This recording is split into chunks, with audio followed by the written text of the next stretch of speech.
All right, Danielle, thank you. And moving on here, in 2003, a horrific murder loomed over the town of Cambridge, Maryland. All that was left of 32-year-old Chovonne Dolberry, the remains of her burnt body, and the question, who killed her? 18 years later, police and family are still asking that very question. In our series, Trail to the Truth, we search for answers with the hopes of revealing her killer.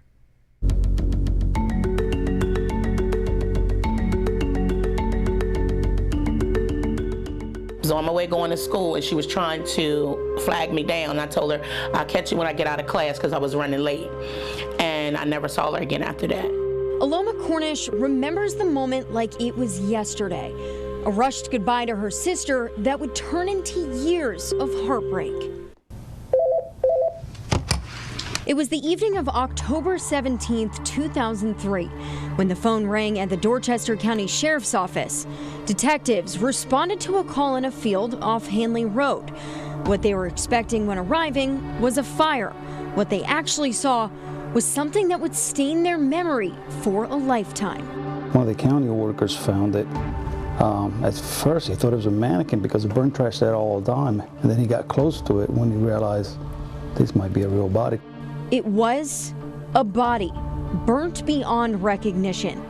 Only a few scorched parts still resembled a human, an exposed rib cage, ponytail, and jewelry. At that time, we had no idea who this subject was. 2 days later, the recovery of a single fingerprint answered that question, and Jane Doe was identified as 32-year-old Chovonne Dolberry. That day, I had seen something come up on the news, and it said a woman had been murdered from Dorchester County, and she had the same last name as my mom. Seeing the worry on family members' faces as the phone rang off the hook, Chovonne's daughter, Sabrina, who was 11 at the time, eventually put the pieces together. I know you said you put 2 and 2 together, but to hear someone actually tell you. It was heartbreaking. That literally crushed. Growing up, Sabrina told me her relationship with her mom was far from perfect. Her father had full custody by the age of 3 after Chovonne had a run-in with drugs. And while trying to get clean, she didn't have a permanent place to call home, but you could often find her riding her bike around town. Because that was one of the last places she was seen, was right in town. And as we began to do interviews, we realized there was a lot of people we needed to talk to. But the more people who talked, the more the timeline of her disappearance didn't add up, especially with her history of drug use. You know, the streets, they talk. So you hear a lot of rumors of this and you hear a lot of rumors of that, and you don't know what to believe. At one point, Sergeant Enrique Hernandez requested surveillance footage from a gas station down the street. His thoughts, in order to set her body on fire, someone must have filled up a gas can beforehand. The recovered footage was grainy, and while they spotted her in the video, it wasn't enough to pinpoint the timing of her last location. One given day, I remember counting 18 detectives here working on this case. And we went from 12 to 18 hours a day working on that particular case. As the months turned colder, so did the case. By December, only a few detectives were left chasing leads. I think about it a lot. I dream about her. I'm angry because they haven't found out who did it. 47 ABC did an interview with Aloma back in 2005, an interview that she thought would spark answers to finding her sister's killer, never believing she'd be making that same plea years later. It's been 18 years. We would like some type of closure. I don't want to go through another 18 years still trying to fight to find my sister's killer. I went through a lot of emotions, a lot of hurt, a lot of pain growing up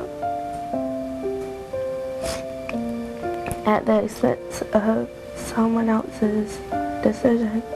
It wasn't just family who carried the weight of Chovonne's death. As Detective Hernandez and I returned to the crime scene, he told me it was hard to look at the freshly grown grass that once held her remains, a sight and a smell he could never erase. It's still there. I can see it like it was yesterday. Yeah. It's something you don't forget. According to police, the area where Chovonne's body was found was often used to burn trash following Hurricane Isabel.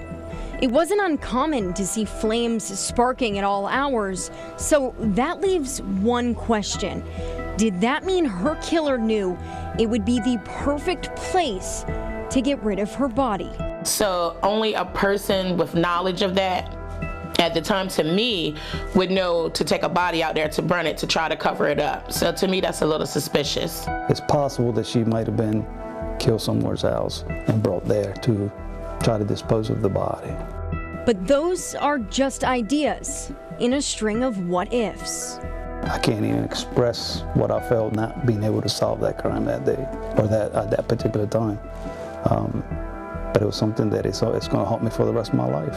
And for a family that's grown distant over the years and moved away, they remain tied together by trauma, searching for the trail to the truth. If we found out who did it, my next question is why?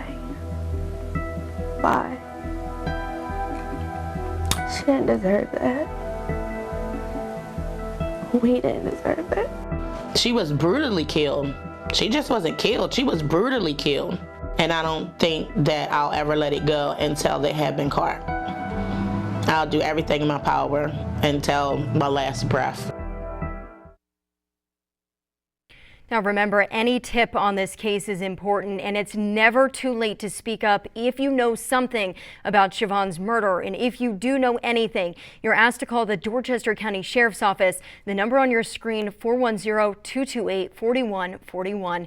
And that number will also be on our website, that of course 47abc.com.